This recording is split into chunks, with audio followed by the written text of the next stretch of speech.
Baka hindi nyo pa ito nasusubukan sa gulaman nyo. Yung gulaman na nilalagyan ng gata ng niyog at sago, nako, napakaganda po nitong ihain sa kahit anumang okasyon at isa pa, napakaganda rin po nitong ipangregalo. So kung type nyo po ang recipe na ito, keep on watching. Una nga po ay nagpakulo po ako dyan ng tubig at inilagay ko na yung kalahating cup ng small sago. Atin po itong hahalu-haluin at atin po itong tatakpan hanggang sa lumambot ito pong ating small sago. After ilang minuto nga po ay akin na po itong binuksan at nung malapit ko na nga po siyang hanguin ay nagpatagpo ako dito ng green na food coloring. Pwede naman po kayo maglagay dyan ng kahit anong kulay.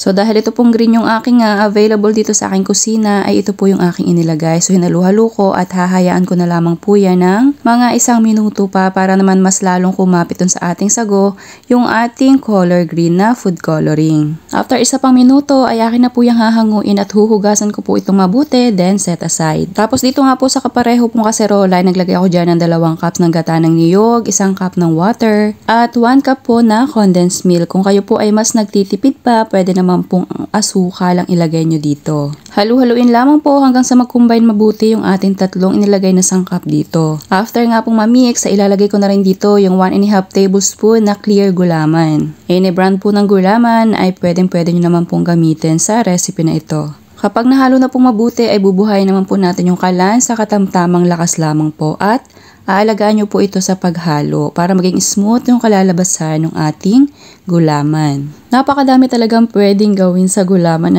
napakaganda pa nga at mas lalong sumasarap pala kapag nilalagyan ng gata ng niyog. Kailangan po dito ay katamtamang lakas lamang po ng apoy para naman po siguradong maluto po yung ating gata na inilagay dito. At nung unti-unti na nga pong lumalapot at kumukulo na ay pinatay ko na po dyan yung ating kalan. Tapos yan po ay pwede nyo na pong isalin dun sa lalagyan na inyong paghuhulmahan. Bali yan pong sago na yan ay inilagay ko po na papaganyan pero kung gusto nyo naman po ay ihalo nyo na po yung sago dun sa inyong gulaman bago nyo po ibuhos sa inyong paghuhulmahan. Parehas naman po yun ay okay lang at parehas pong maganda ang kalalabasan. So ayan, akin na nga pong inilagay dito at nung bahagya na nga pong lumamig ay inilagay ko pa po siya sa chiller para naman mas lalong mabuo ng mabilis at syempre mas masarap kapag malamig yung ganitong gulaman. At after 1 hour nga po dito sa ating chiller ay pwede nyo na po yung tanggalin dito sa ating pinaghulmahan. At syempre pwede nyo na po yung iserve anytime. O diba, napakaganda ng combination ng color green and color white. Talaga namang pampasko. Kung ikaw nga gagawa pa ng isang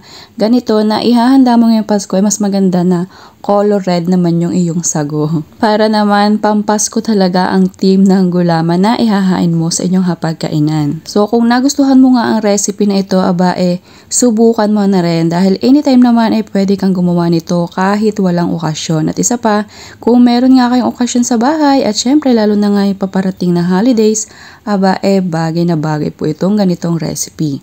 So sana nagustuhan mo ang aking recipe ngayong araw. Thank you for watching. Serve and enjoy!